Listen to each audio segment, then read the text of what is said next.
I realize. That was the only thing, right? You didn't need anything. No, we're good. Thanks, guys, very much. Of course.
Jay, Oglesville Elementary School, yeah.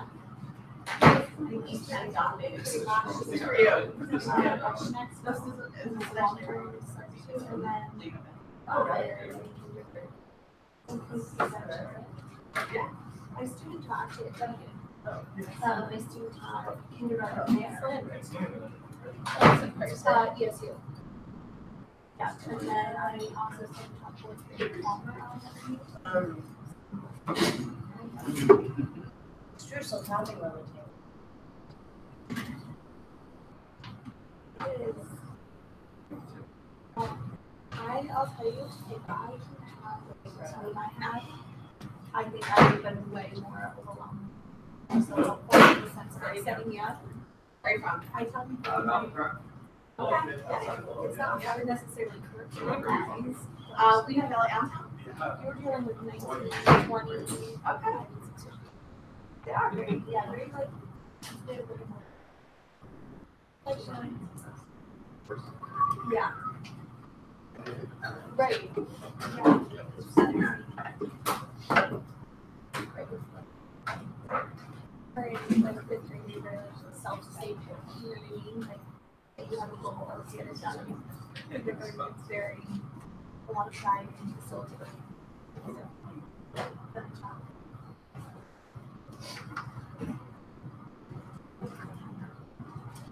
So JR asked if I would come with him and Smith here at technology at high school.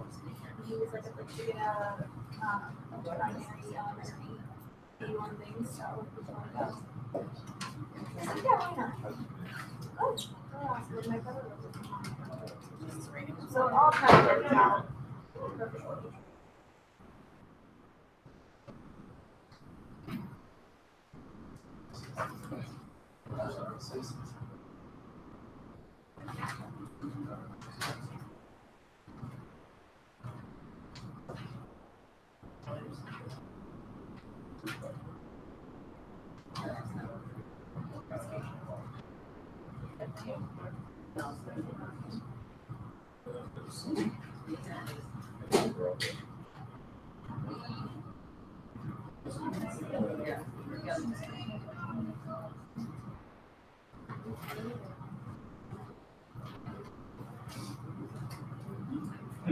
Okay.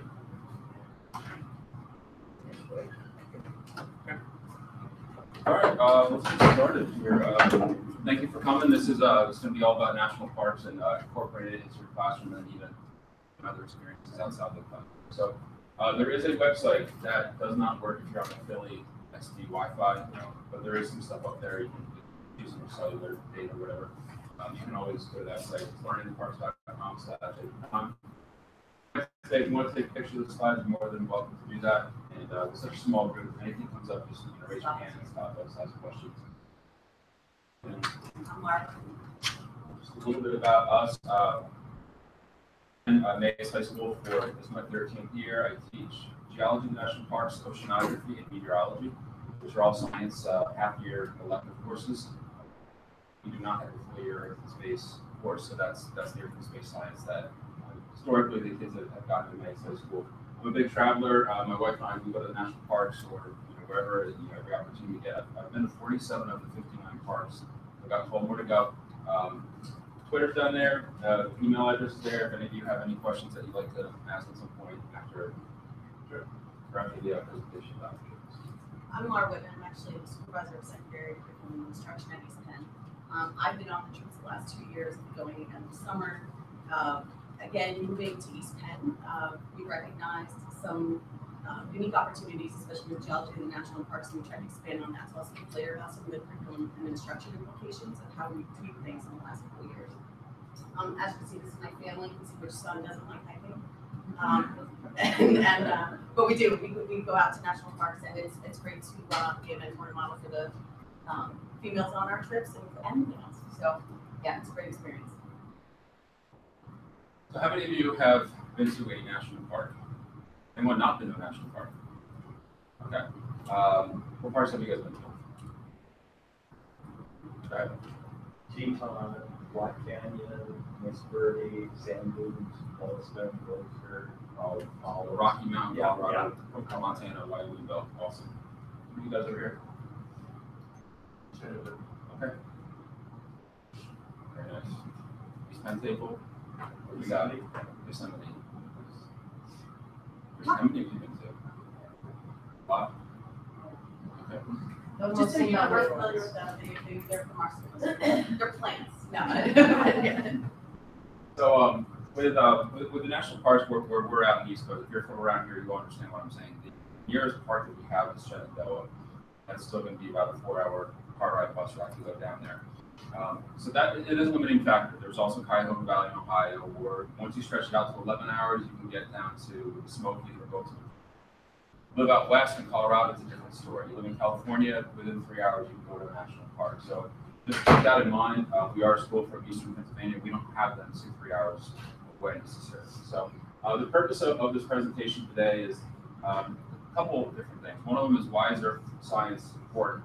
And then also how do the parks really embody the integration of all sciences together? And that's one thing that I think might challenge you the most when you think about the way that science is taught in our schools right now. Well, the other thing is, if you're in a school district where you're still looking for that support, we're going to talk about some data and resources you can also use to present to leaders and show them the value that these experiences outside the classroom have. So how it all began for me, it was 2006. I went to a training workshop in Alaska, and that's where everything began. It was a geology teacher's workshop, and I went a little early and stayed a little late. I came back from that experience and had this moment where I need to share this with people. So I went there and met up with other teachers, but I knew that I had to bring people from Pennsylvania to see Alaska. It was unlike anything that I ever could imagine, and unlike anything on the East Coast. So I created this group called the National Parks Club. It's not an opportunity that every single person who takes the National Parks course has, because if that were the case, I have over 90 kids right now that want to go on a trip, and it's just way too intricate. There's way too much trust that I have to place in students for me to say, all right, all 90, let's go to Alaska. It's just not logistically possible. So I created this club to get kids more involved in nature, go see the national parks, and so the very first trip was a year later in 2007. I took a very small group to Denali and Kenai Fjords in Alaska, and I've been doing these trips to Alaska on an annual basis ever since. So here we are 10 years later, and these are the parks that I've taken students to. So the Alaskan trip again is annual, and then every once in a while there might be a second trip in the year. So this past October we did all 5 of Utah's national parks in about 5 days, 5.5 days, and that's more of a camping trip. These trips range. Some of them are very intense. Some of them are strictly camping trips. Some of them are cheap. Some of them are expensive. We can kind of tailor them however we want to. None of these trips have ever gone through a company. I've never used EF Tours or an Appleseed or any other company like that for a couple of reasons. I did go on an EF Tours trip to Europe, and it was great. I went with the foreign language classes, but I like the flexibility. If you've ever been to Alaska, there's a lot of unpredictable things that can happen. And when you're planning it by yourself, you can stop and see the sunset. You can stop and see the moose. I remember with the EF Tours, the bus driver was driving, there was something really cool happening. He's like, I'm sorry, I can't stop, I have to hit my deadline. And they kept on going. And that was the moment where like, I don't ever want to do this. The other nice thing is the teachers, I do all the planning for the trip, and then the other chaperones were basically the guides. So there's a lot of familiarity. We're not going to go to Alaska, get off the plane and meet our tour guide who we may or may not like. That's a big risk factor. We're not going to get matched up with another group. So there are a lot of perks to going with EF Tours or another company, but for me, I've just always done it myself. There is a selection process. So yesterday I heard a couple teachers from this school doing their own trips, and they have their own selection process. I think that's what's really unique in the school. But for us, what we're going for are kids, like 3 main reasons that a kid would go on like this. It's going to be something that would benefit the kid. The kid's got to be able to demonstrate a lot of academic, personal responsibility. I've got to trust them. Maybe they want to have a career in earth and space science or some kind of environmental field, and maybe they've been doing things for years. Like, yeah, I love it. This is what I want to do. But I also had a kid recently. He wanted to be a geoscience major, but never did anything in the field. It's a pretty bold risk to say, this is what I want to do, but you've never been in a national park, been in the woods. So it was a good experience for him. And the last one, there's always those couple of people where maybe they don't fit the typical profile. They don't have the great GPA. They've got some behavior problems, but this would be a really good experience for them to show them something very different. Anyone want to add? Just again, emphasizing that Mike has some resources. We'll go back to his website that has sample itineraries and way to keep the cost down and like assistance in planning. That is a great thing for the students to be able to minimize that cost. So I knew that something special was happening after doing this for years, but I couldn't exactly tell you what. I distinctly remember this. One of the biology teachers at our school, she said, yeah, what are the kids actually learning? And she was kind of judging in a way, well, you're going to these parks, what tours are you planning on doing? What are they really learning? And it's hard to define that. We learned that yesterday when the SLA teachers here were talking about Cuba and Costa Rica. It's hard to really pinpoint what they're getting out of the experience.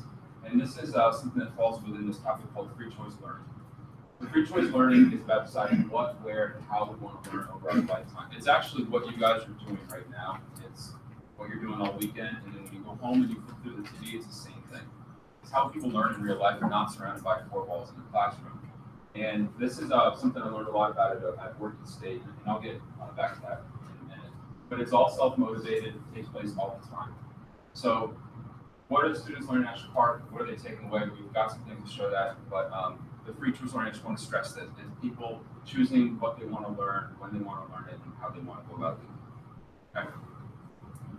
Okay, so what we have is we have some, you can bring our students with us. We have some students very short, under a minute each. What we'd like for you to do with the post-its at your table is just jot down, take notes on what you think the students are taking away from the experience based on their short testimonial, essentially, of the trip. So we just ask students to really be frank about what it is that they felt they got out of it. And we're going to hear from 6 different students about 7 minutes video. My name is Jackie. I'm a senior in high school, and a month ago I took a school trip out to Utah's 5 national parks.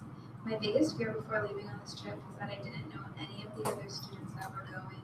This really freaked me out, so much so that I considered backing out of the trip several times. But I went, and it was so rewarding. My biggest takeaway from the trip is that you have to take risks to see growth.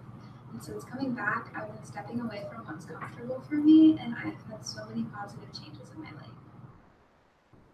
Okay, so acting just everybody, if you could write down something you think the student took away from this, and then if you have different things, if you could just sort of theme what you have so far.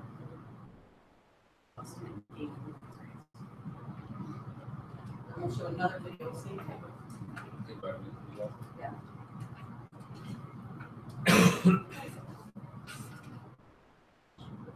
Yeah, so let's go. If you're top, and if you just came in, introduce yourself so your table. I'm Kristen. Nice to meet you. Yeah, same. I'm from like that. Yep. Okay.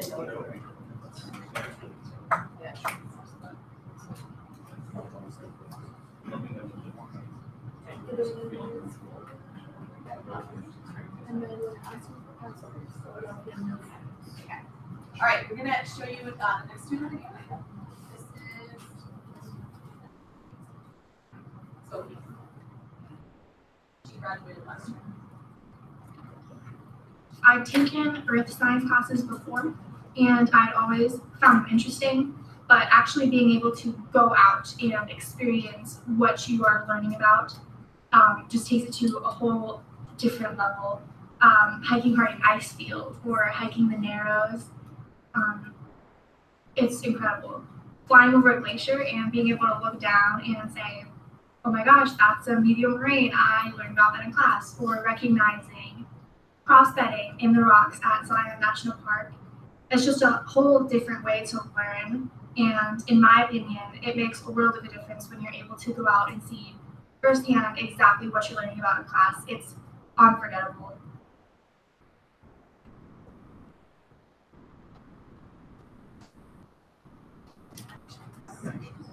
Okay, you want to do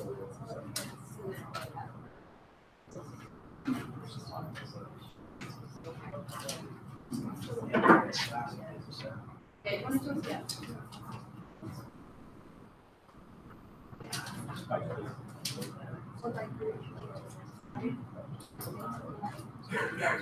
Yeah. I'm sorry.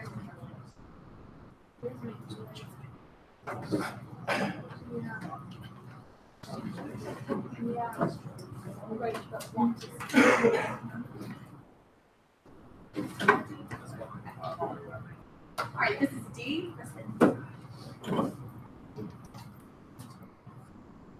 Here we go. Here's Deanna. Hello, my name is Deanna, and I am currently talking to you from a canyon in Death Valley National Park, which is where I've worked for the past 2 seasons. And prior to this, I worked at Kenai Forest National Park in Alaska for 5 seasons. And my career in the outdoors was really jump-started by the classes and by the trips that I took with the National Parks Club at Emmaus High School, which opened up so many doors for me and also taught me responsibility and independence and a freedom that was key to my growth and development at that age. And even beyond that, it allowed me to radiate this happiness that I had never really seen in myself before.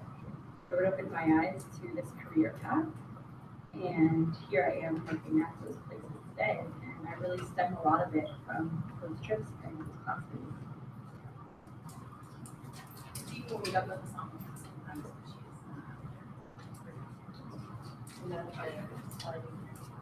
So I said making a career and passion. Yeah, that's exactly what I said.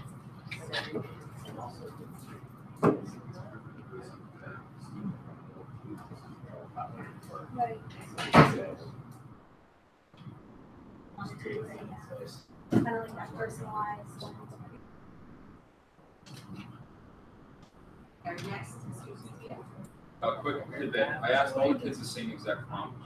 I just said, make a short video on your phone or camera, whatever. Just what impacted the trip happen to you? Because so they all have the same question. So it's not like we ask different questions each. Okay. Here's Tia. My name is Tia Ruff, and I was part of 2 different trips with my Mahalik and the National Parks Club when I was in high school. Both trips positively influenced not only who I am, but what I am today. The trips, by providing the opportunity to see new places, meet new people, see new ways of life, provided me with an opportunity to discover where I wanted to be. I'm sitting here in Anchorage, Alaska, very far from my family, very far from where I originate in Pennsylvania, because the trip provided me with a chance to see Alaska when I was a sophomore in high school.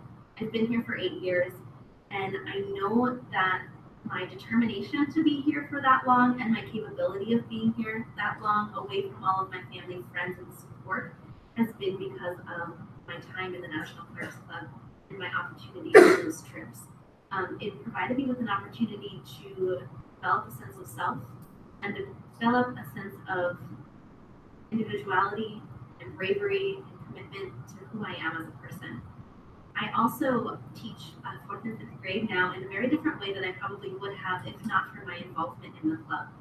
By seeing new places, by being influenced by where I am and what I'm doing and the community and the culture that's there, I want my students to be provided with those same experiences that I had back in high school.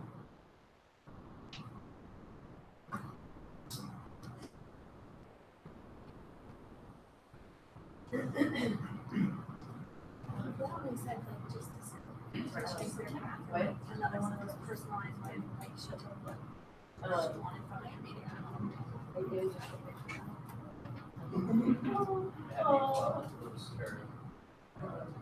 Old settings.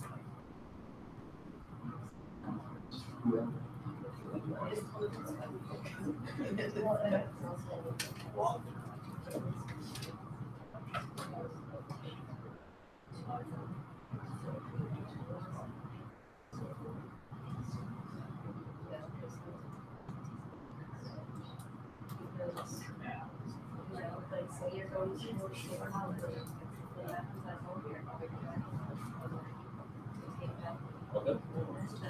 All right, next up is Anna. University of Wyoming. There you go. Here at the University of Wyoming, we have a major called Environment of Natural Resources, also known as ENR. I'm currently enrolled in an ENR course called Environment and Society, and one of the big questions we looked at was, what are the origins and the implications of my own ecological values and attitudes? So my professor asked us to look at or try to recall memories in nature. And all the ones that I thought of were in Alaska. Alaska was the first time I ever saw mountains. It was the first time I ever did some intense hiking, kayaking, and it was the first time I went fishing. And I really believe it was the first time I had a strong connection with nature.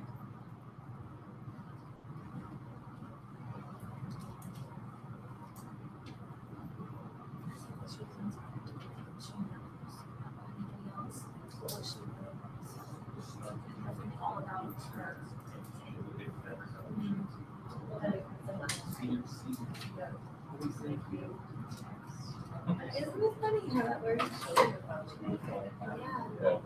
Yeah, and what you really learn about that. So maybe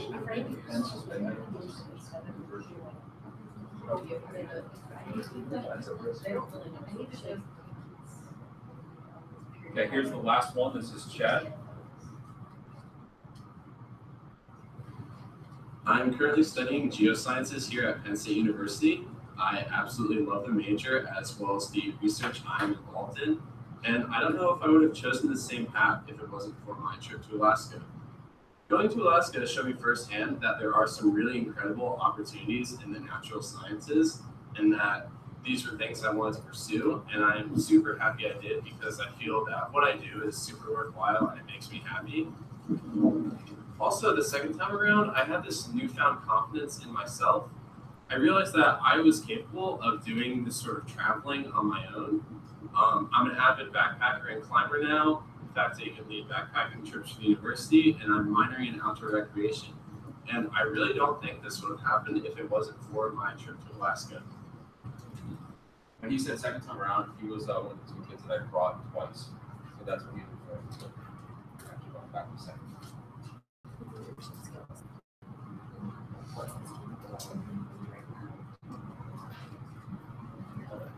Oh, shoot. So what we'd like you to do now is look at the conglomeration that you have in front of you and clean it and give a name to the key or the I would think what emerged. So if you can tell me what the kids got out of, generally speaking, I'd like to sort of put that up on the whiteboard for each student. What are the things that kids were taking away? We can actually just go through post-its and some of them.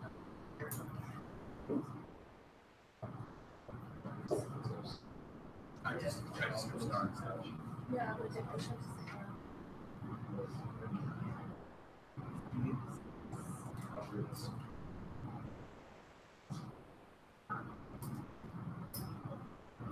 It's a very common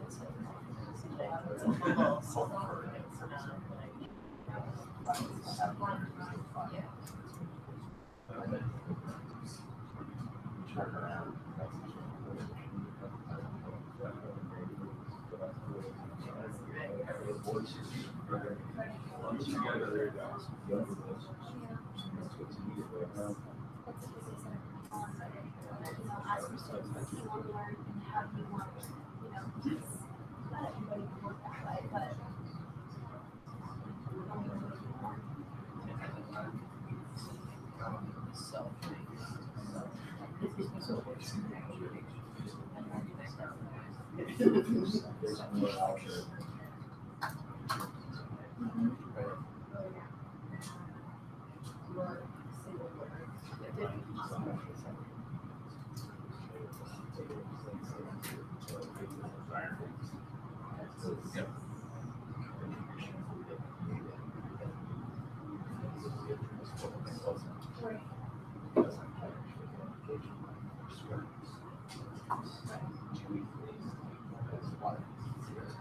just giving them an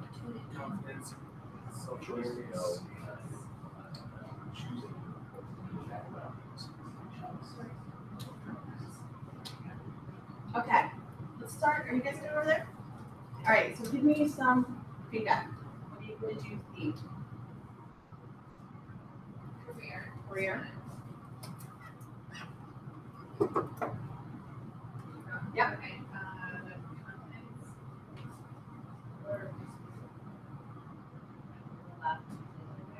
Go ahead, give me your words. Self-awareness is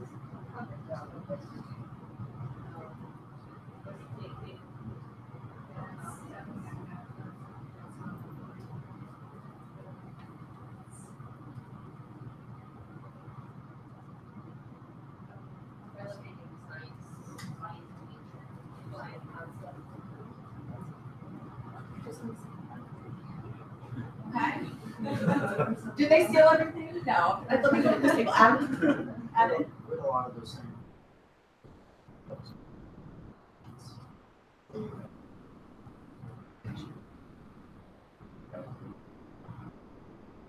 Anybody have anything additional to this table? Really, we agree with all of this. We said leadership skills, leadership.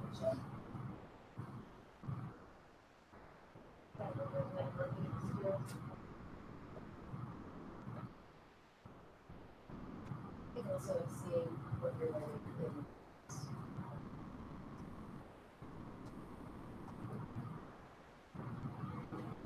How about stewardship? They're realizing how important these lands are to everyone. Yeah, right now. Yeah. It's very important. The strive for our system as an agency amongst everybody. I see, to me, that was something that really came out, that you created these conditions and imposed the system on everybody that they can standardize. created conditions, they chose to engage, and as a result of that, they clearly developed the skill of taking ownership of their career, their outlets, that kind of thing. And ultimately, that's what we want kids, adult students, to take that ownership. So you release that.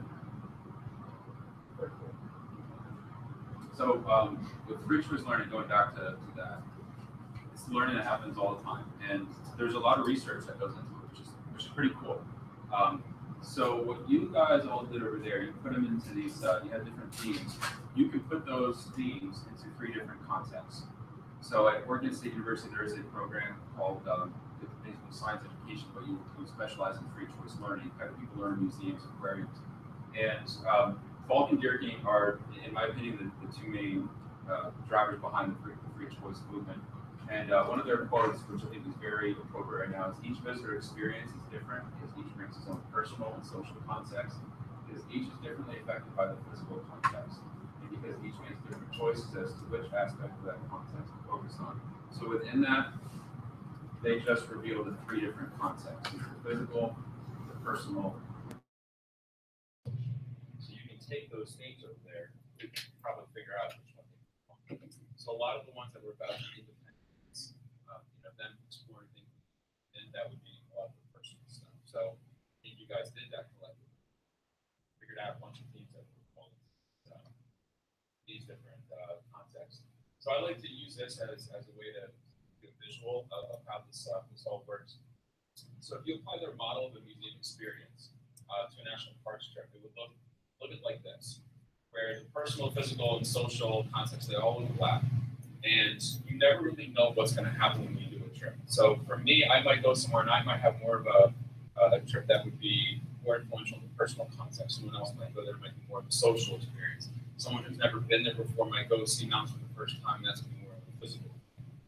But really, all of them are going to mesh together. And what I like to think of like that, each individual kid, their experience is going to be what you see.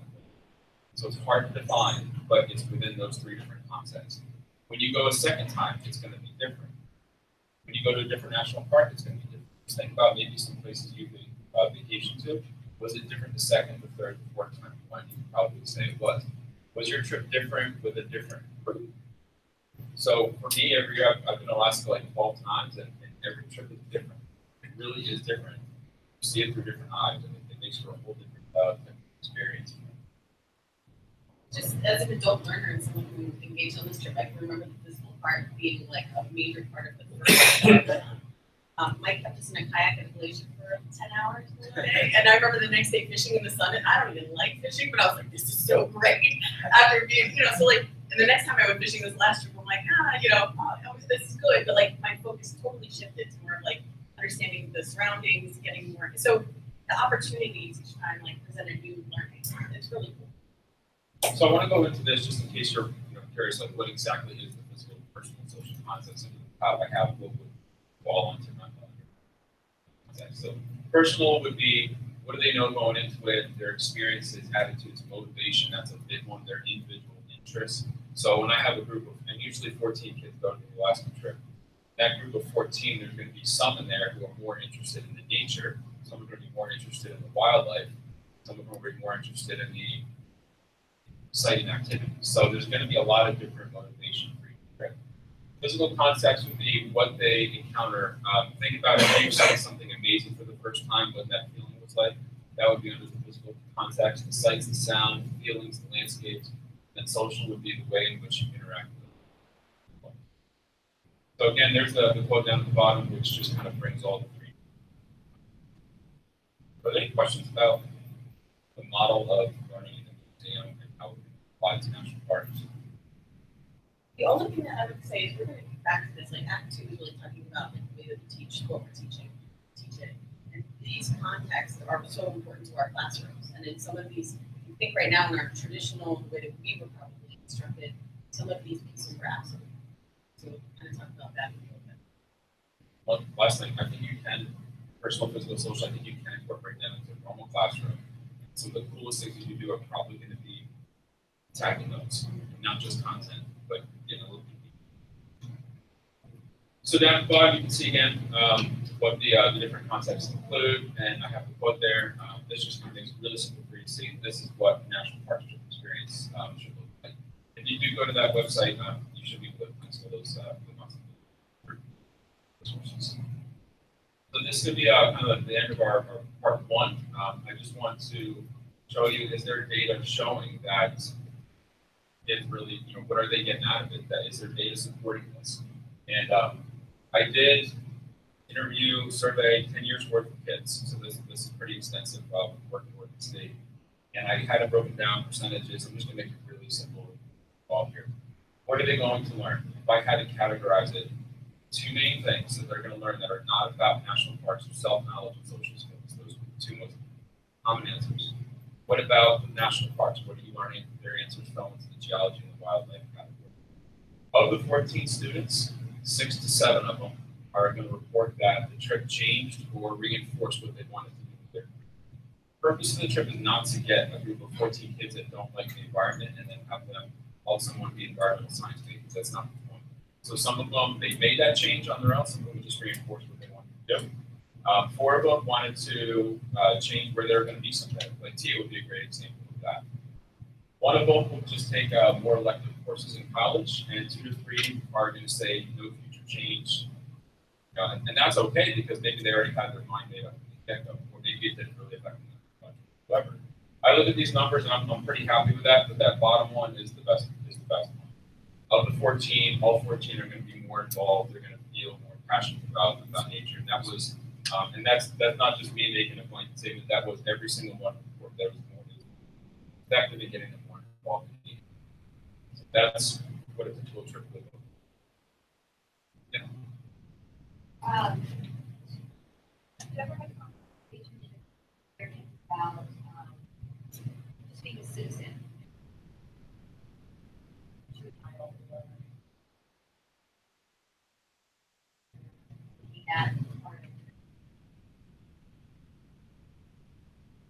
Sorry, you're saying that.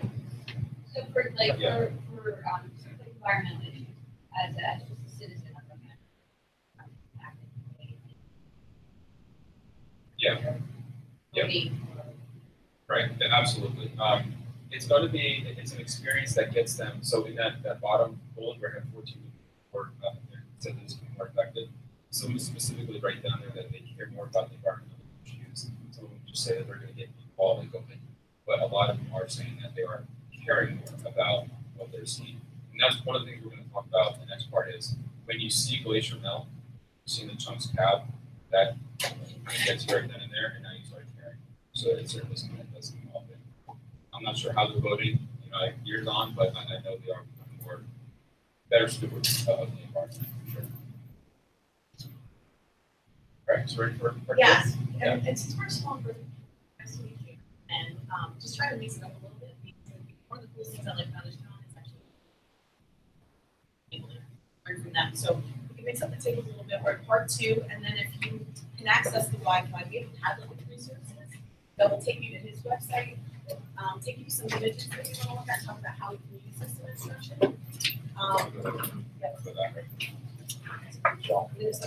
Yeah, it's people come to Yeah. But it's so good. I got this that you got. Yeah, don't worry about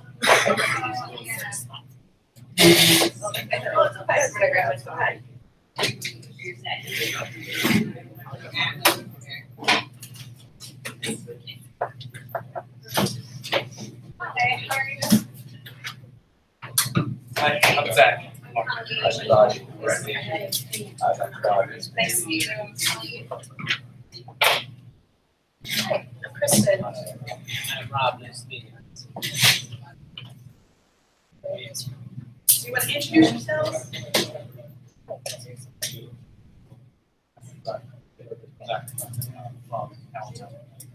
The tiny URL is on the, oh, okay, yeah, so right in the same. You might, yep.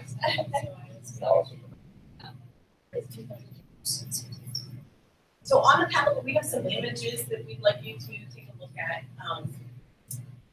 Yeah, if you go to that site, what is it called? 360. It's a 360 image. 360 images. What I would like you guys to do is there are 360-degree photos that we put on the Padlet, and it's pretty simple. Just want you to go through the 3 pictures, and you can do it on your phone. It's actually pretty cool because then you can move the phone around, and you have the 360 experience. I just want to know what you see in these pictures. All right, so let's. I'm not going to get. You guys are right there.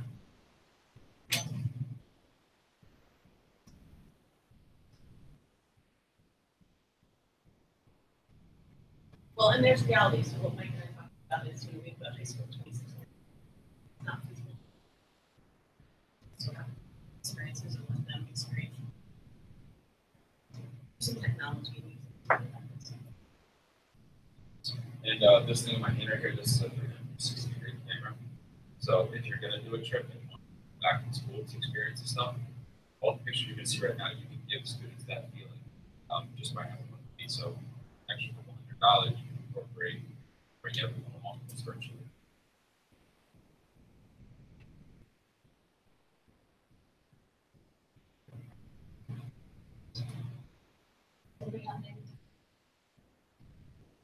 There's 3 pictures. One of them should be Mesa Verde, one of them should be Kina Fjords National Park, and then the other one is Yosemite. So again, what I'm curious, what I would like you to do is look at the pictures and figure out what topics, what like traditional school subjects do you see on display? Is it just earth science, or is there more going on? And if you're on the computer, you can move the cursor around, you can have that terrifying experience of the straight down. Yeah.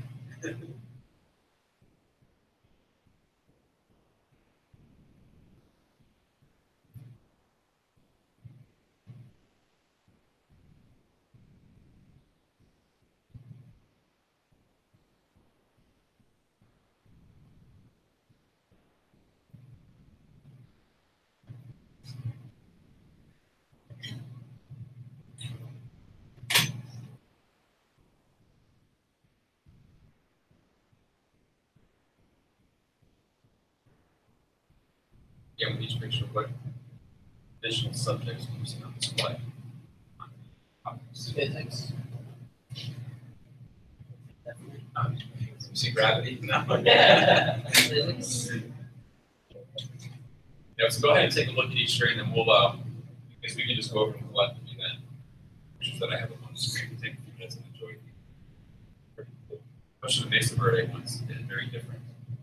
Well, and the teacher needs a couple things you can do, especially younger kids, to sample this and take pictures and have them, let's say if you don't have 60 technology, divide it into quadrants because it is a very beautiful image, but have the students look at it in quadrants and say, what do you see, what do you notice?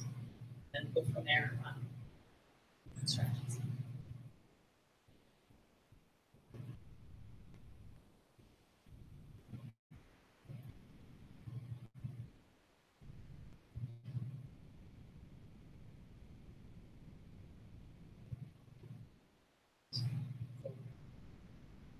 No, the 360. Yeah, Oh, yeah, I sorry. don't have the 360. Sorry, up sorry. here. Right. Start with the tech version, yeah. Yeah.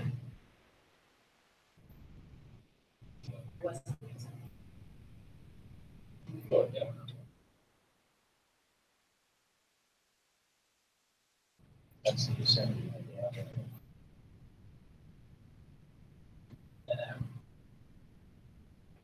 Philosophy. Favorite life. Actually, what?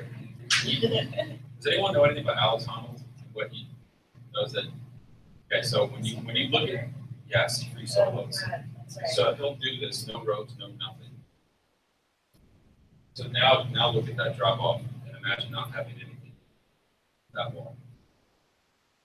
On a similar, this Thanksgiving, I took my kids to Zion National Park. There's a man sleeping on it, and it was like 6 o'clock in the morning. Now it started like still 75. Halfway up. That right there. That's what it says.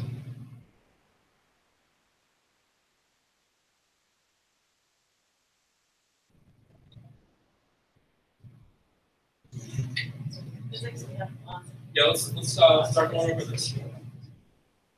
First one is the Yosemite one. So Alex Honnold is he's the rock star in this picture. There he is. Probably seen him on TV. Maybe you just didn't know it, but he's right now the most famous rock climber in the world because he's doing these free solos where huge free like he free solo half dome also. I think he actually did El Cap and half dome on the same day. But so what science is on display here in the picture? What content? Subjects. Okay, for science.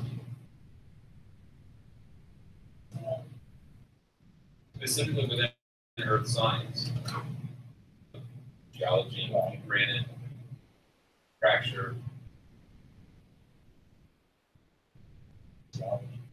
Sorry. Is that?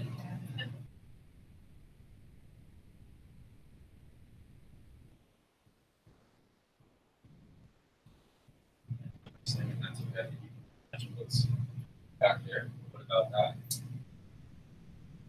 The reason I chose one, I wanted to be able to see the meaning of the gold right in front of the rock, and turn around, see the big valley. What's all that about?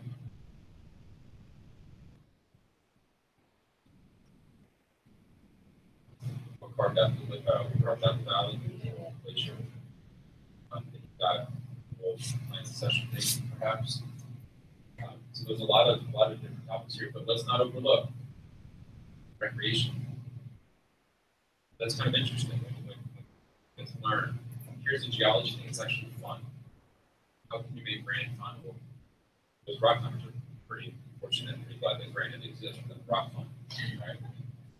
Go with this one? Good. Okay. That's true. Yep.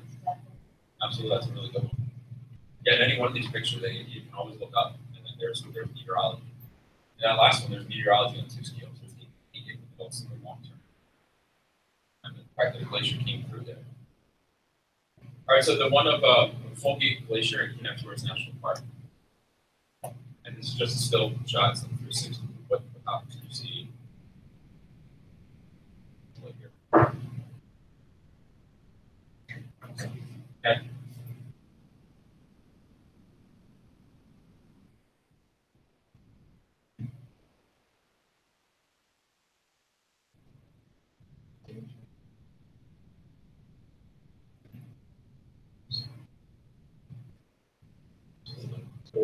History of lakes, history of the glacier.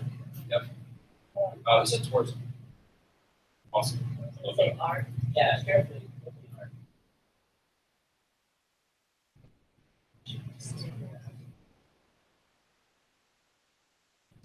The physics would certainly be one. If we did large strategy and quadrants, that would challenge them somewhere else that no one's mentioned. The bottom market. Okay, so I think everyone must be looking above this line. But there's the going on in the water without marine life. There's a marine life that would be here that's not going to be in a traditional shallow bag.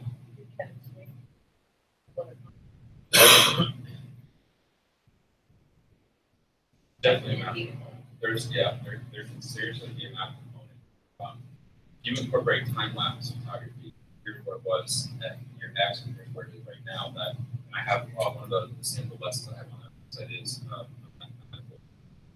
to figure out what rate is this equation that was added. Yes, there's certainly math involved. All right, so I think we're good so far, and then we get to this one. You've been a Mesa Verde. Anyone else been there? So this is a park in southwestern part of Colorado. When I went out there, I wasn't really that excited that I want to see more beautiful mountains. All right, I just want to cross off the list. The park was awesome. It was just a really special experience seeing something so different.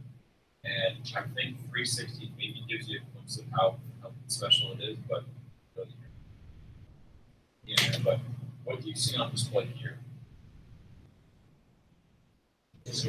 Yeah. So we just went into a whole new set of subjects.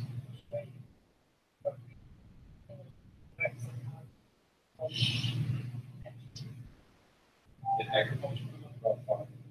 Yeah, where they get the It's where they're like immersive.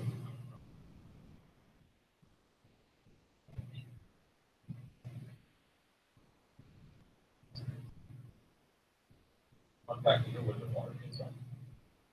It's one of the coolest things I've ever learned. Water basically comes to them.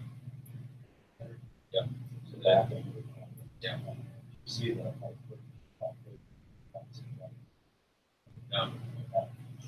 Do not make science, do not go off trail. Going back to the water. Always. Yeah, so water came to them. If they had farms, well, if there was little indications which were scary on the rock wall because rock my mouth. So they were the old version, or the years ago version of Alex. So, Laura, what do you think of the Ford? Bring that. Allow us to have a lot of what we consider to be discrete content areas. Yeah. So 3 national park pictures, those are all the subjects that are on display that are in our national parks. And it's kind of that was the point. I wanted you to see just how complicated how all the different subjects are on display. So just with this simple shot, if you look at this, why is the glacier blue? Why is the iceberg blue? Why is the glacier dirty over all the rock? Those are just 3 really simple questions about that one picture. So my national parks class is really the driving force. The driving question is, why does this landscape look the way that it does? It's about landscape interpretation, not memorizing fact, but understanding why this is the way that it is. But to do that, you need to know all these different sciences. And that's where we're going with this. That's where we're going with this, yeah. And the other thing is like talking about what is the misconception. So we talk to students, I float. Float, where even one that we didn't prep here was just geography. That we often are still correcting. This is something you just shared with me yesterday. We have students who believe, graduating students. Yes. Was floating in the ocean. No. Oh. If you think about a map, it's amazing. She's going to Bucknell next year. This just came up. Think about a map. When they take Alaska, Hawaii, they cut them out. A lot of money from the map. She thought that that's really where they were. Yeah, but Alaska. So kind of, but south of California, they never. And then when they, I'll never forget this. Like 3 years ago, it's like, oh, this changes things. Like it should. Because now I started thinking, why are Hawaii right next to each other? No, that can't really happen like that. They didn't think that you could drive north to Alaska. They didn't know it was north. Like, how do you truly understand climate and science? How do you understand glaciers if you think that Alaska is down in the southwestern part? And this is these kids are going to college. They're seniors going to 4-year university. It's crazy. So this is kind of keying into my part, and I'll share some experience, and I'm lucky to have some of my teachers who speak to the upsides and challenges of making change. Most high school programs model on an over.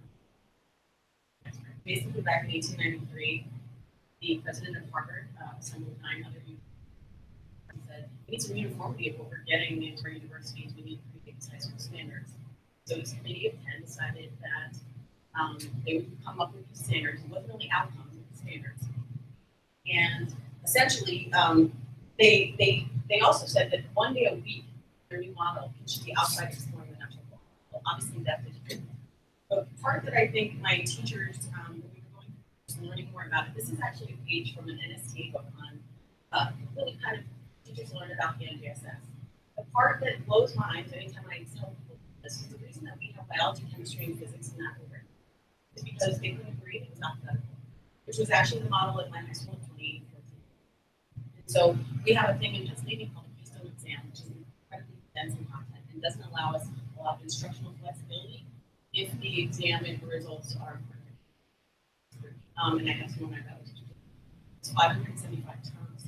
It's really about science literacy. Our Pennsylvania standards right now are still about science literacy. What can you tell me about the facts of science and the history of science? So what we did is we decided we were aligning to the next gen, which at least had skill-based outcomes.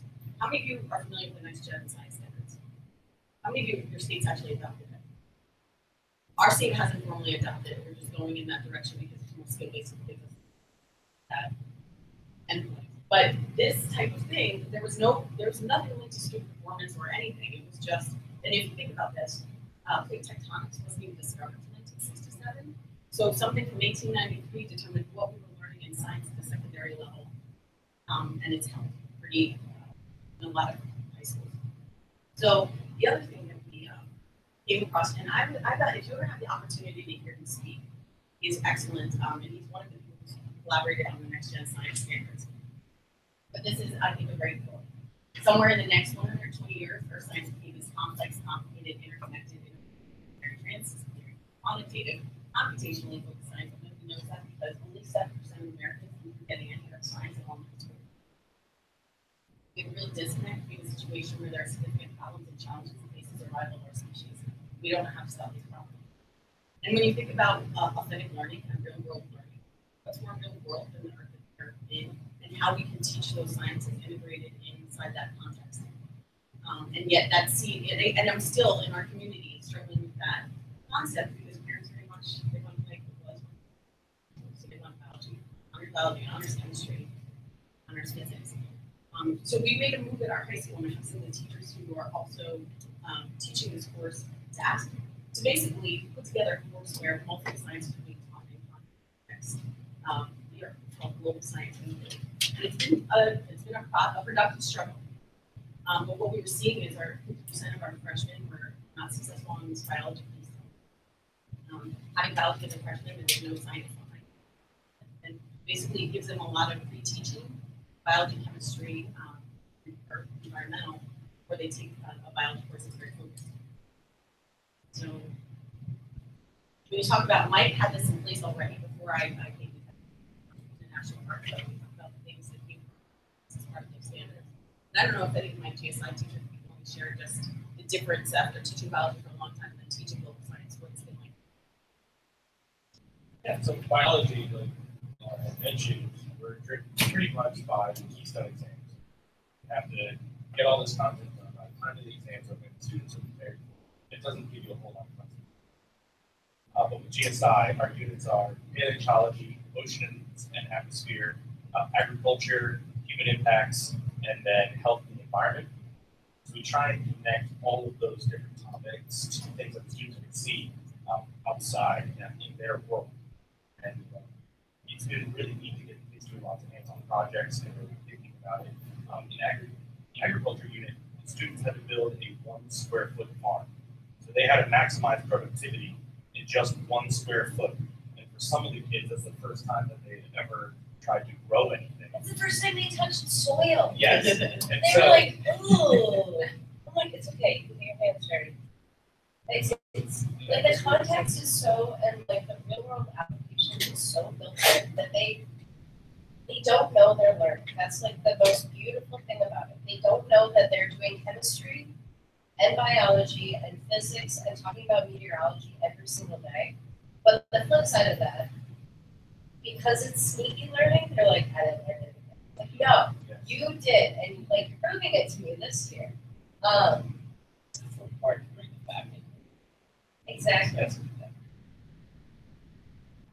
And the way that we design the classes, sometimes, because we also teach biology, we also teach environmental science. Like in biology, sometimes it's really hard to make the content feel real to them because we're talking about things on like a nano scale. But it's not difficult at all with GSI because you are starting with the real world and then going into the science behind it. So it's a struggle, but it was a breath of fresh air as a teacher because you're like, okay, this is authentic, this is real world. They're doing science, they're not just learning about science. Well, then you talk about futures and we're still, this is a work in progress, and we're being very honest about where we're at. But when you talk about all of these things, where are the entry points? Just like the national partnership, where are the entry points for kids coming with projects so that it's like bringing their strength into the picture as we're trying to, allow them to learn some of this material and things that, are important for them conceptually. Like you talk about climate change and the number of educated people understand how the atmosphere works. Or I'm standing on the last year and I have a kid who's going for environmental science major says, our waves make it. And so you talk about some of these things and it's like conceptually, we've been teaching the kids with such, but like such it's almost like a send and receive that they weren't conceptually getting it. So we see that they're excellent students in their transcripts, but they weren't understanding conceptually a lot of the scientific things.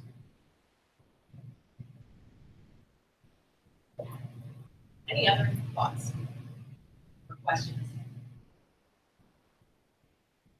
So for elementary teachers, I think this is kind of a cool picture because you can, in middle school, even high school actually, if you don't have a full year or a base science course, still go over some of those topics. Kind of overlap with other things. So if you're going to think there's a unit on human history and incorporate basic bird egg, well, then you're going to get exposure to some discipline science, which is pretty important. But yeah, this is pretty cool. I mean, this is real. This is what the national parks are. That right there. Yeah. All science is meshed together. We attend the thing I wish held was people out once a week to the natural world. So what things can we do and how can we show them phenomena and expose them to scientific phenomena to start their inquiry? That's sort of the, again, just the NGSS working in it. Look for the phenomena that they can process. You start there and you start their inquiry from there so that they can understand what they want to understand or about whatever phenomena they are. Don't know we teach bio, chemistry, physics. How they believe the national park showcase that we don't teach it that. And what's interesting in a challenge that I can say in life, people have been in secondary teacher programs where you're just really for biology, chemistry, and earth science. There's a definite discomfort when you're saying, I'd like to bring in these other things. It's like I didn't get certified then. and so biology since 1972. Right. So you there's a lot of collaboration that's needed to shift science instruction at the secondary level to a more fashion. All right, so I just put together this little thing and just kind of conclude what the national parks really are all about, why I think they're the best classroom. So this picture, it's tough for you to see, and I really love this one. National parks are already differentiated for different learners. And in this picture, there are different characters involved. There's the rock climber, there's the one on the big backpacking trip. And look hard, and you can find someone who's an expert photographer. So when you bring a group of 15, 20 people, or even just your family, you don't know what role they're going to take on when they get there. You really will not know what you're going to get until you get there. Let it come out. So in Yosemite National Park, there's something for everybody. If you like art, there's a park, the Ansel Adams Art Gallery down at the bottom. If you like rock climbing and all the exciting sports that you can do in National Park, that's there. You want the lazy bike ride, it's there. A bunch of beautiful scenery, you like the hotels, you want the luxury, it's all here. So in this particular park, it's got something for everybody. And I think the parks do a really great job of just providing so many different things, so no matter what your interests are, there's probably going to be something there that speaks to you. And they really do. I mean, if you had to make it just one science, the earth science is on full display. The geology, meteorology, some of the oceanography, amazing scenery, and all of them. That's Mesa Arch and Canyonland, and entertainment. That's a really. The parks are fun. When you're walking down the Narrows, like Sophie said in that video, they're really fun. Just to be in this thing that was carved up by flash flooding, and it's hard to make flash flooding fun in a classroom. But here you are walking the Narrows, and it didn't come to the same thing. The park, the resources are amazing. The park, they're very knowledgeable. They come from a bunch of different backgrounds. You don't need sort of just a biology track. You can go in as a bio major in college and end up as a park ranger. I was North Dakota State for zoology, and I'm actually in Death Valley right now in the summer. The stuff that the parks have on display in the visitor centers is phenomenal. The web resources are also great lesson plans that the Park Services provide. And this girl, Sadie, she was crying when she saw Delicate Arch, and she had a very strong emotional connection. Something she really wanted to see when she got there. Tears started flowing. So there is that possibility too that some kids are going to have a really strong emotional connection to nature and the outdoors in national parks. So they are just so special. One other thing to think about in America, our identity in a lot of ways is tied to our landscapes. There's one thing that makes me realize that, and if you're driving in Utah, and you look at license plate, Delicate Arch, and in Colorado, their license plate, the Rocky Mountains in the background. Washington State's got Mountaineer. Arizona's got the saguaro cactus. I think it's like at least 6 states have some image of their national park on that license plate. It's kind of like our identity in this country, our physical landscape, so that there should be a strong connection to our physical. And it gives students an opportunity to basically choose their own path, follow their own intrinsic motivation, and that's really what it's all about. So one of the tough things is, what are the kids going to learn? I can make those generalizations. I can say they're going to learn geology and wildlife, but really, what they get out of it is completely up to that. This girl, I don't know what's going through, but it's probably something pretty cool, pretty special. But I don't know what it is, and that's fine. Right? So it's definitely more internal experience. And then this is also a really interesting part of the trip, the social part of it, survival or thriving socially. The other, when you heard Jackie speak before, I didn't know how freaked out she was socially until she made that video. I mean, I know she always kind of kept to herself. I didn't realize it until afterwards. There's always one or two kids that are, this is going to be a really big challenge for them socially. Other kids thrive in this kind of environment, but it's a really good experience for all of them to trip together. It's not ever about this one individual. The whole group experience is going to be great. Everyone's going to be that happy. And that's not just this. I heard the same thing yesterday on the Costa Rica and Cuba trip talk that was going on. Same thing. It was all about the group experience. And so I will. I'm going to end with this. I think this is very appropriate to kind of sum this all up. This is LCAP. There are many ways to get to the top of LCAP. All those different lines are the rock climbing routes to get up there. So if you say, "Go," notice how they're going to get there. They're all looking at the same. They're all climbing the same mountain. They're all going to get to the same destination. We don't know how they're going to go up there. We don't know what their journey is going to be like necessarily. They're going to encounter along the way, and that's the best way I can explain a national parks trip. I know what we're going to do on a daily basis. I know what we're going to see, but I don't know what you're going to go through along the way. To me, this is the best analogy for taking family members, friends, students to the national parks. And just in talking about, I want to kind of add this in it. National parks not always being the most meaningful option. Just the idea of going outside the classroom and providing the students with the opportunities. I would say I was teaching, and I got assigned a summer school job with a district that had retained kids in middle school. And I was getting kids to my faith in 9th grade, 17 years old. And our job was to run a summer school to make sure they didn't drop out, right? Which that's a little bit of a challenge. So again, in my renovate, and I was teamed up with a social studies teacher as a team teacher, and we had a math and physics guy, and we were supposed to do real practice, right? Get their skills up to speed. We upended the entire thing. We would spend a week going to different, very cheap destinations that are very unfunded, but we did have a school band. We had 2 school bands. So one week we went to the Kutztown Folk Festival, which is like this local craft festival. Again, we didn't have a lot of technology. It's interviewed all sorts of people to find out, like, they picked the most interesting one. They created a photo story. And it was to the point the kids liked that program so much, we had to keep them out of the building. I had to be like, it's 2 o'clock. It was supposed to be over at noon. And the same type of thing, we went to the coal mines. We talked about union labor, and like, you try to excite them and then teach those standards within those experiences versus, how demotivating our original summer school was going to be. So just trying to, again, like, access some of these experiences that you've talked about. One of the other things that I think that, did everybody get to tour SLA? Like, the takeaways from my teachers in terms of the confidence that kids exhibit, some of the skills, the interpersonal skills, project-based on this collaborative atmosphere. It speaks so much to this culture, and that's the other piece that I think the trips tap into, as well as the SLA. So, I feel like we talked a lot, and we want to hear from you. This is a video that Mike's taken over to, again, show why do we need kids to know about earth science?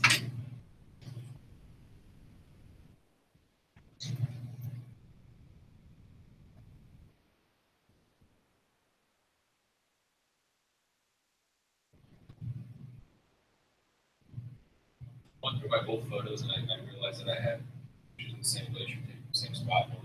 They just kind of stitched together. You can see what happened. This one's crazy. All right.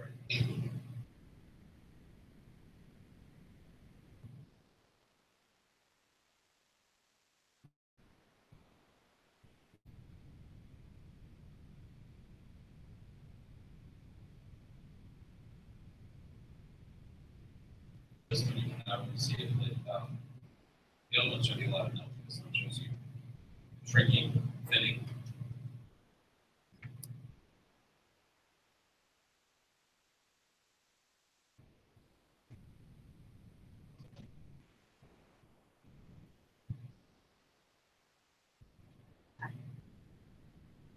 So what questions do you have? Is there any questions? Just to sum up the video, that's why it's not. Yeah. It's okay. We do have, so there's some things I was referring to, we have text sets on there. The environmental, policy right now, that's obviously there's a lot of articles. If anybody saw the National Park Advisory Board, only female sound is actually in the state on. So things are, this is, the other part of this is to, I think, awareness of creating awareness. And I think the kids who know that value as soon as we do that. Yeah, two things that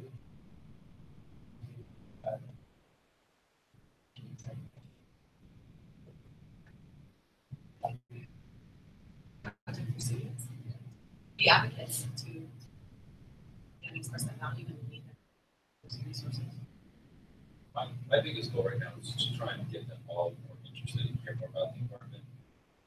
Make the right decisions later. That I feel like that's within my control. Like I can expose them.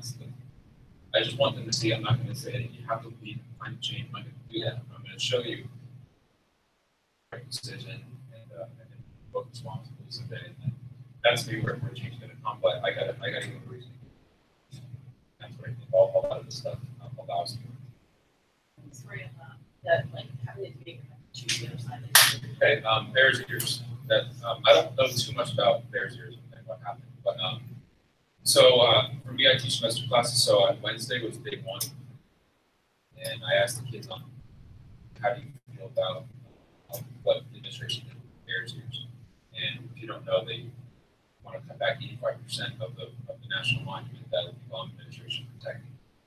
So we just kind of went over the situation not into too much depth, but here's what it is. Do you agree or do you disagree with the decision to cut back 85%? Talk about what is in Bears Ears, and then they made up their mind. And then on Friday when I was here, what they did was they spent a period researching the opposite side. So for the kids that said this was a terrible decision, Trump and company back, they had to research all sides on why they were right to do that. And I did that last semester, and we were sharing the results. This was fascinating. So in a class of 25, let's just say 20 said that the administration was wrong for cutting back public money. 5 people agreed with it. 5 people who agreed with it, they gave you their list of reasons that it was a bad decision. It was a pathetic list. It had like one actually reasonable point to say that it was wrong to cut back, and which to me is crazy. Like there's so many, you can think of so many reasons. So just by looking at what they came up with, it was such pathetic. It was awful quality. They didn't think about it. And then the kids who were really passionate about it being a wrong thing, they gave me the greatest list for all the reasons why Trump and company were right to do it. It was like, and I put it in a graph because I just wanted somebody to see this visually. I opened up a Google sheet and put all of the different reasons that people felt that Trump was right.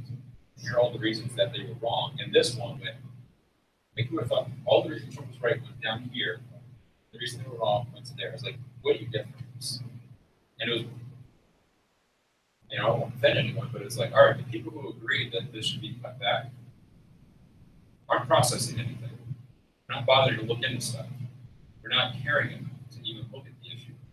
It could be as simple as they just don't heard all about that particular sign. There's that part too. But there's actually data to show my generation is probably the most careful at distinguishing between fake news and real news because we grew up with the 24-hour news cycle that totally muddied the waters, right? So, I started with my parents with 13 channels and 2 hours of news, and it was very fact-based.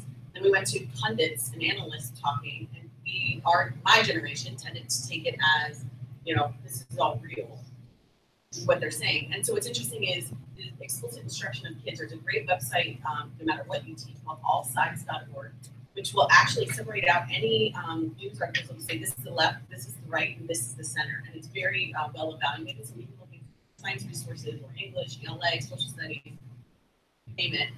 All Sides has a very nice selection to choose from to kind of provide that balance. So I know I went literacy. Have you used it? Yeah, NPR. It'll even like show the different headlines. So it'll say like, here's, this is the CNN headline, here's the Fox headline, here's BBC. And it's a nice resource for students to access. And data or something to help decisions. See the visuals and see that. And the truth is, it's a complicated issue. If it wasn't complicated, we wouldn't be having a debate in the community. So there are reasons to do it. There are reasons to not do it. It's not to say one's right now right or wrong, but they just wouldn't even think enough. And that was the challenge. So one of the things that I'm going to try and do is find a 360 picture of something special in Bears ears, and just kind of give them that experience. Also, look around what you see. Is this worth protecting? And that's going to be a challenge of the 360 photos of what's available in Bears ear. But if I did that for Yosemite, I can have a picture for you in 5 seconds and say, "Is this my special?" Well, yeah, look at this. This is unbelievable. So that's. You're just going to go to Bears ears. Yeah. But just all the outside resources. There's one more document that actually shares. And this is again from Education Reimagined. So it's linked out from the Padlet, but it does talk about the value of the overall experience and how better to access it. And as an overview, it's the document that actually linked out. I think it's a good overview. Again, of like how if we keep shifting to a more learner agency, how we keep shifting, what it looks like. So we had spent some time in some sessions yesterday talking about what needs to change, essentially all the conditions that need to change. So this is something just a good resource to take a look at. And on the Padlet, I think there are some links to the learning in the park site, which again, you can't use on the Wi-Fi here. But to sum up what I have, Google did, it's underneath their arts and culture. It's the Hidden World of National Parks. They take you on a 360-degree video tour of Kenai Fjords, Drive Toward Tucos, Carlsbad, Mesa Verde, and Hawaii volcanoes.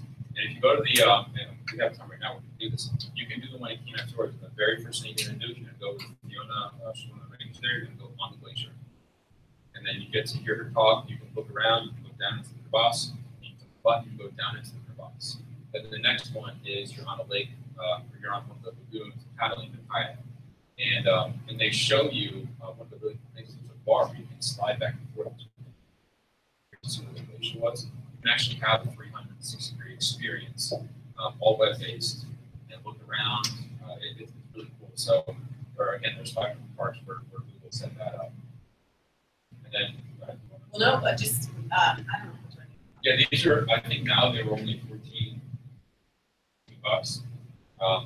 One of the other things I do with Playtech is version boundary. I'm sure this might be going way back for some of you. What a boundary looks like in a textbook. It really looks like in real life. It's struggle with, that right there is an ocean converted boundary.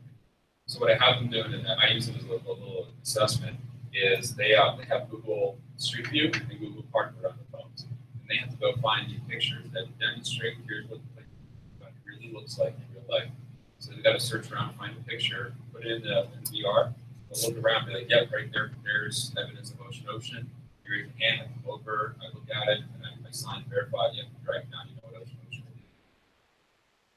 Textbook drawing, sketch, to here's what it really does look like. You know what's going on. They got to know, if you had to find a divergent boundary, you're not just going to start in Pennsylvania. You got to probably need to get something a little more along those lines. So these have been pretty cool too.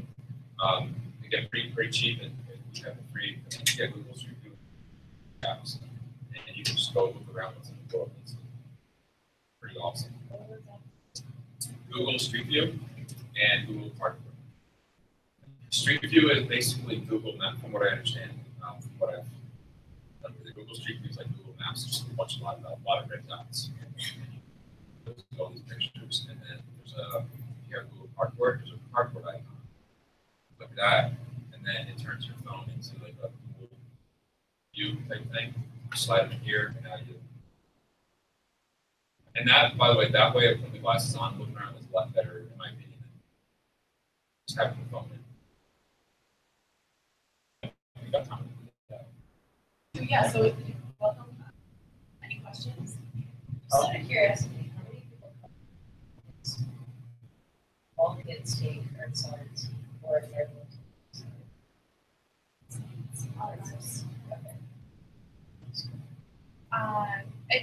It depends. So we're a 7 through 12 building. So if they're advanced science kids, they'll take earth science in 9th grade. So they're advanced. 8th grade if they're advanced science, and then they'll take it like just general and do 9th grade. And then they go from there.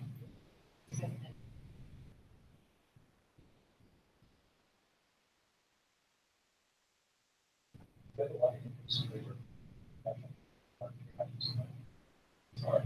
It's really hard.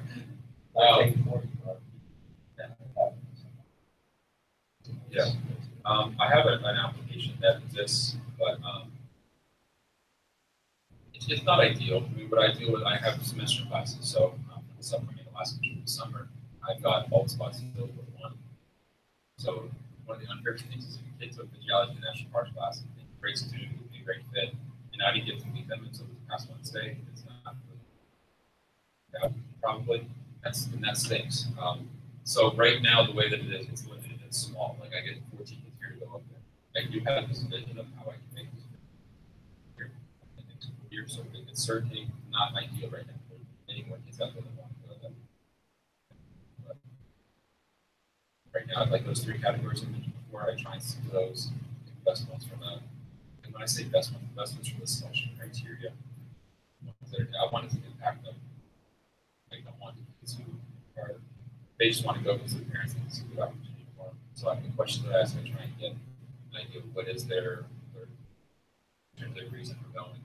And then that to me is the most important part. So, and then it's also part because like I'm under, right? Someone gets to go. What have I done wrong?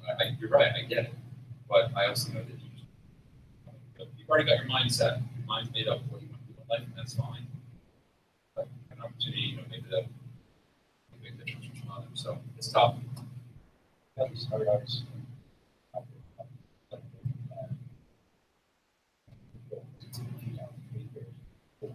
out, to just take the woods you got like this is your playground.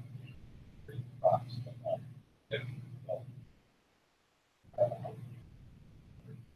not really get kids more on fire, snow shooting, sledding, and that's our program. We work real closely with the special ed department. Those kids, we got one kid in 6th grade. He's got his house and just calls and that kind of stuff.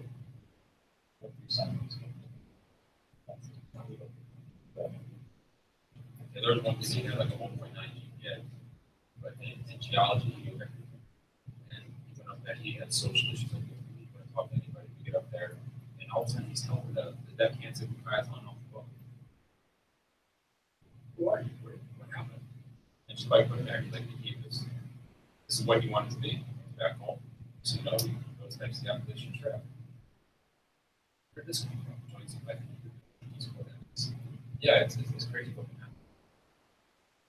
Thinking about the easy way to do it is to keep on school. Yes, that's amazing research. How do you organize this and how far ahead do you organize? I start here. I know I'm going to take my nephew, my son, my nephew, organize it. Like, how do you plan this very ahead, or do you pick a place to stay? How do you choose where to stay? How do you organize? Teton Science School. It's in Jackson. For me, I might have missed my calling in life. It was part of it. It's so easy to do. I'm just putting the trip together real quick. This is probably going to sound crazy, but the first 2 years ago, we did the Utah trip in October. The Alaska kids go up to Alaska in June, and at the end of it, we're just talking, I think in July, then what would be another cool thing to do? Because they saw the mountains and the glaciers. It's a whole opposite thing. We're like, Utah. So we came back in July, and then we went in October. tuck that together and then we made a smaller group. Like, what do you usually say? For a second trip like that, we'll camp. So I know we'll get the rental, we'll do like rental van, minivans, something like that. So we'll fly into that trip in Denver, and then I think we're 2 adults. It was a small group. This year we had 3 adults, we had 3 vehicles. We drove from Denver down into Moab, and we did all the parks, and we ended up out of Vegas. So for that one, it's simple. The reservations for the rental van, easy online. For the Southwest, if you have a group bigger than 10, you need to go through the reservations, which they're easy to work with. That's also one. That's a luxury of going Denver and Vegas, Southwest for last weekend. Those are the main things you want to get, and then where you can stay each individual night. We did 2 nights of camping at the environmental center. And then for 7 Yeah, I've throughout these 10 years, I've accumulated a ridiculous amount of camping. Well, you bring all that stuff with you. Yeah. If I tell them here's exactly what you need to bring, it's well, I think it's simple. Like you need to follow this list. Don't bring anything more, nothing less. And it depends. Yeah, it's so a little bit. Actually, with the food this past October trip, I didn't want the focus to be let's have nice meals tonight because we were so limited. I'm like we're gonna do everything we can parts, and we're gonna figure out something quick and easy for dinner that every single night. The big group cooking a group meal can be looking at a 2-hour window, and I'd rather spend those 2 hours coming back in an hour, coming down from Angel's Landing than sitting around. That was the goal for that particular trip. It is.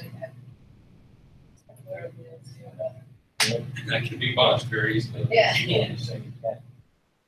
But you decide where Yeah. But we have the access to bus license, bus short. And we ride. That's it. Yeah, that's a nice part of the close. Sure. So yeah, it's just you kind of got to start with what do you want to get out of it. Yeah, to me, it's just kind of like things just fall into place. The Alaska trip, first time we did it, it was a little bit of a challenge, and then years 2 through 11, I know what worked. But I made all those contacts. Every year I'll do something new and different, and you just kind of get to know what you gotta do. But Alaska is different because those people there they expect us there every year. So I don't. It's not like I need to make this reservation a year and a half ahead of time. Waiting on this. There's some parts like Yellowstone, for instance, if you wanted to do it in Yellowstone. On that already. I'm sure there's upcoming summer. And so the parts like that, the campgrounds together and even if you want to go camp with Yellowstone in the summer, you probably make it happen just by all right, we might need to do nights 1 and 2 here, but we need to go here for night 3. Some parts and you'll get to know them more experiencing some of them, like some parts will go pretty far.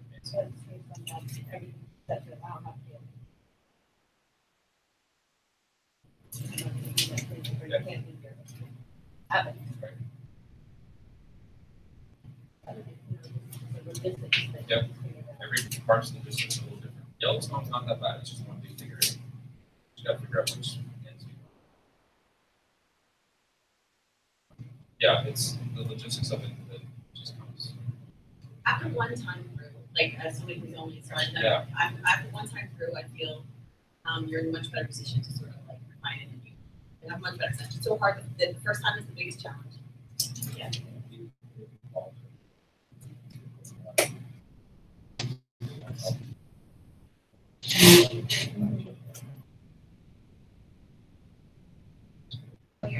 The funding, I came in so I wasn't sure if you had already talked about it. Yeah, the funding varies from year to year. Some groups are more motivated than others. Okay, so the students do the fundraising? Yeah. Okay. One of the things is, and this might sound bad, like some groups don't want to fundraise because they would rather work. Okay. And I get that. Yeah. You might make more money working than making money on chocolate. So some groups have taken that stance earlier on. We did a lot more crazy. Some kids are more motivated to raise than others. So every year is a little bit different. And we can also make that itineraries fit. So too crazy and ridiculous to make it a $5,000 trip. So I'm the one in control of here's what we're going to do. It's not EF saying here's our package. Yeah. Yes or no. So like that October one that we did, we just went to Alaska. We're like, all right, this one needs to be really. We just spent $1,000 in Alaska. We're going in 2 months. Right. So I think one that was like $750. Yeah. We did the 5 days in Utah, flight everything for like $750. Per kids? Yeah. Without fundraising? Without. Right. Okay, so And they then- just pay $700 and they have to. That I mean, one was. relative- it's much yeah. cheaper than the to do it yourself. Yeah. And then if you're doing camping, I mean, that's like where the savings. Right. Or if it's convenient. Right. If it's not convenient camping, that's kind of, like at some points in the last meeting, you need showers. Right, But, yeah. The last one, I've been through the worst weather in each individual spot, and I just think, what if it was like that here? Alaska's a different beast. Oh, yeah. So that one's always more expensive, but part of the place that we stay up there adds to the experience. There's so much, there's so many really unique places with history and stuff. Well, Right. so that one gets a little bit more costly, but if it becomes too costly, that's usually a need for additional activities. I can always scale it back. So that's the nice about that. I can make the last one $2,000.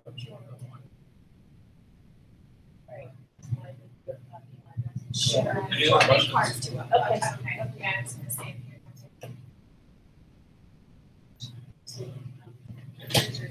What? Your card. Card?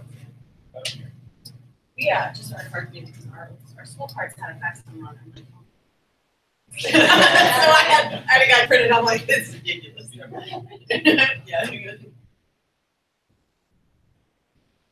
Any other questions? Yeah, if there's anything, just absolutely, Mike's the trip guy, I'm more the lady, but also love hiking, and like I said, after I got through one, I actually went out by myself and, yeah. And your whole last one.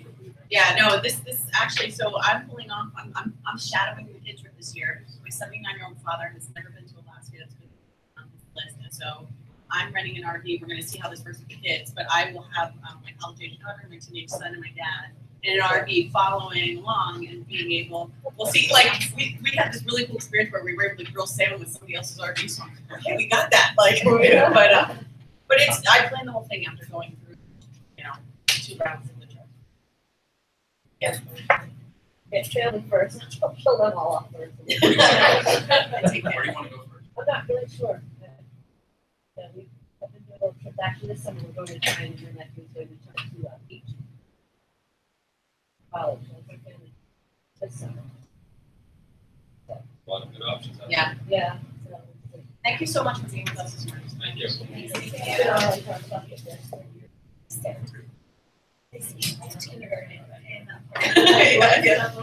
this is like a whole thing, so. Yeah. Bye.